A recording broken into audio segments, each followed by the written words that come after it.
buenas tardes, amigas y amigos de Brújula Internacional. Siempre a esta hora el recorrido por los escenarios internacionales con el choque de las imágenes y la fuerza de las palabras. Iniciamos el recorrido con la visita del presidente Petro a España. El presidente Petro con el presidente Lula han dado muestras de una gran diplomacia dentro de una izquierda moderada donde no desprecian el diálogo con Estados Unidos, sino que lo buscan para respetar dentro del criterio del derecho internacional lo que es el Estado y la soberanía, pero también dentro de un realismo pragmático de llevar a todos los sectores, como hizo Petro para gobernar en su gabinete con gente de todos los horizontes ideológicos y políticos. Y además así visitan al presidente Biden como también a cualquier jefe de Estado. En este caso, el presidente de Colombia, Gustavo Petro, pidió al gobierno español que ayude a sacar la guerrilla colombiana del ELN con las que mantiene negociaciones de paz de las listas de terroristas a nivel internacional que se han elaborado por los países, especialmente la Unión Europea. Recordemos que la Unión Europea son 27 países que están unidos desde 1957 por la Comunidad Económica Europea y en el 92 por el Tratado de Maastricht, por lo que se llama Unión Europea. Y en este sentido, Petro también quiere que Sánchez intervenga dentro del Parlamento comunitario de los 570, de los 750 diputados que están allí en Bruselas, para darle un nuevo enfoque a Colombia y sobre todo ayudar a que la guerrilla se incorpore a la vida política nacional como debe ser. Colombia solicitó ayuda a España en las negociaciones de paz con el ELN. El presidente Gustavo Petro pidió particularmente al jefe del gobierno español, Pedro Sánchez, su cooperación para remover a la guerrilla colombiana de las listas de terroristas que se elaboran por países. Pues nos ayude a que pueda, si las cosas van bien, salir de las listas de terroristas que se elaboran por los países y adquirir otro estatus realmente político, manteniendo obviamente una negociación cada vez más segura hacia la dejación definitiva de la violencia. Sánchez contestó reiterando su apoyo a las negociaciones de paz en las que España es país acompañante, pero estimó prematuro anticipar esas gestiones. Nosotros a disposición del presidente y del gobierno colombiano para hablar con el resto de socios europeos y efectivamente pues materializar esas peticiones que haga el presidente Petro y el gobierno colombiano. Pero en todo caso me parece que es muy prematuro ahora decir cuál va a ser la posición de España, porque evidentemente va a estar, si no total, sí muy condicionada por lo que nos diga el gobierno colombiano. El gobierno colombiano y el ELN mantienen actualmente en La Habana la tercera ronda de negociaciones de paz con un primer objetivo, el cese al fuego. Sánchez había anunciado una contribución de 1 millón de euros a las negociaciones de paz en 2023. Interesante señalar en nuestro análisis la importancia que le da a cada estado de los 27 a la Unión Europea. Fíjense que lo dijo Sánchez, que tenía que consultar con los socios de la Unión Europea para ver si tomaba una decisión común, porque hay una política exterior común de los 27 estados. Ojalá que en América Latina tuviéramos ese mismo criterio de la integración en el campo político, económico y social. Lo cierto es que está dando pasos importantes para el diálogo y la negociación, pero la guerrilla también debe dar testimonio de paz y de incorporarse a la vida política nacional, como ha ocurrido en muchos países, en América Latina y en África fundamentalmente, donde ha habido guerrillas muy fuertes e inclusive con una actitud violenta dentro del derecho internacional humanitario se prohíbe precisamente toda la actividad y están condenados como delitos o los crímenes de guerra.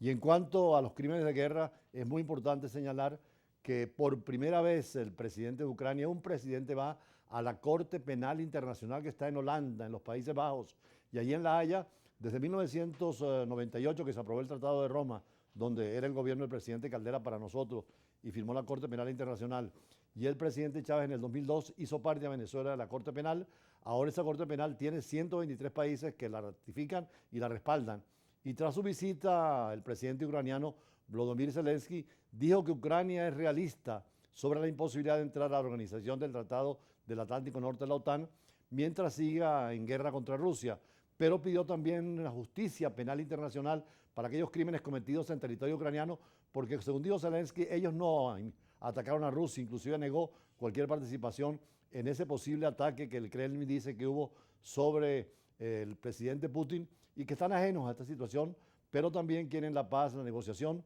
y que la justicia penal pueda actuar hoy o mañana, inclusive con un tribunal especial como el de Ruanda o el de Yugoslavia. Por eso, en la editorial de hoy vamos a dedicarle un poco más al análisis en profundidad y vamos al corte para seguir con las entrevistas de siempre.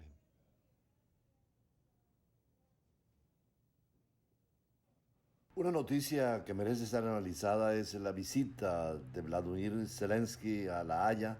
precisamente a la Corte Penal Internacional, un viaje sorpresa, porque el presidente de Ucrania ha pedido la creación de un tribunal especial para castigar los crímenes de la agresión rusa, y esto lo hizo desde la sede de la Corte Penal Internacional en La Haya, donde ha acudido este jueves por sorpresa por razones de seguridad y después de que pasado marzo emitiera la Corte Penal Internacional algo que la gente no pensaba que pudiera pasar. Es una orden de detención contra Vladimir Putin por crímenes de guerra que seguramente no será realizable por el poderío que tiene Rusia, pero sí es una fórmula para presionar a Moscú a la negociación necesaria. El presidente Zelensky de Ucrania cree que Vladimir Putin, dice él textualmente, merece ser condenado por unas acciones criminales en Ucrania, y ha dicho allí en la Corte Penal de La Haya, donde también funciona la Corte Internacional de Justicia, pero para estados, esta es para particulares, donde llegó precisamente en un viaje sorpresa por la frontera de Finlandia. El presidente Zelensky ha pedido un tribunal especial que ya ha existido en otras ocasiones, como fue el de Yugoslavia, y donde precisamente condenaron al presidente de ese país, Milosevic, quien murió en tiempos de juicio y en la propia cárcel. Es importante esta visita muy arriesgada de Zelensky hacia La Haya, Holanda. En el Países Bajos figura la Corte Penal Internacional y también la Corte Internacional de Justicia y otras instancias internacionales. Hoy en día el derecho penal internacional es una realidad y los jefes de Estado y los diplomáticos y militares pueden ser juzgados cuando hay violaciones de derechos humanos o crímenes de guerra, como lo establece el estatuto de esta Corte creada en 1998, de la cual, por cierto, Venezuela es parte integral, porque cuando el gobierno de Calderas se firmó el acuerdo de creación y el presidente Chávez en el 2002 ratificó con el Congreso la aprobación de estar Venezuela también miembro de este tribunal que debe seguir las órdenes de La Haya. El presidente de Ucrania, Zelensky,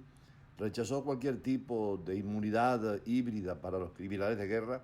y subrayó que solo un tribunal de pleno derecho podría garantizar una justicia plena y una paz duradera, por lo que exige la decisión audaz para corregir las deficiencias del derecho internacional. Señaló que es nuestra responsabilidad histórica hacer inevitable el castigo del crimen de agresión para evitar nuevas guerras. Recordemos que el crimen de agresión es el cuarto delito internacional establecido en La Haya junto a los crímenes de guerra, al genocidio y también a los crímenes de lesa humanidad que están siendo considerados en muchos países para llevar a los culpables a la Corte Penal Internacional de La Haya. Precisamente la visita de Zelensky a la Corte Penal en La Haya coincide este jueves 4 de mayo con el Día de la Memoria,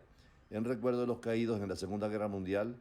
un día en el que están previstos varios eventos de conmemoración, el más importante en la Plaza Dam de Ámsterdam. Aunque no ha sido confirmado, el mandatario ucraniano tendrá algún papel en estos actos. Antes de tomar la palabra, el presidente ucraniano se ha reunido con el presidente de la Corte, Piotr Hofmansky, y el secretario de la Corte, Osvaldo Zabal Aguilar. Tras esta parada, Zelensky se ha visto con la primer ministro de Países Bajos, Mark Rutte, y el jefe de gobierno belga, Alexander Kroo. La Corte Penal Internacional emitió el pasado mes de marzo 2 órdenes de detención, una contra Putin y la otra contra Mario Yokova-Belova, comisionada presidencial rusa para los derechos del niño, por la presunta deportación ilegal de niños y en el traslado a zonas ocupadas de Ucrania, llevados esos niños al territorio ruso, lo que llaman deportación ilegal. A pesar de que esta decisión no tiene precedentes, sentar a Putin en el banquillo no sería tan sencillo, pero podría ser una presión para que llegue a un acuerdo y naturalmente, además de esto, es la posibilidad de juzgar a un jefe de Estado en otros países y por razones similares en el futuro.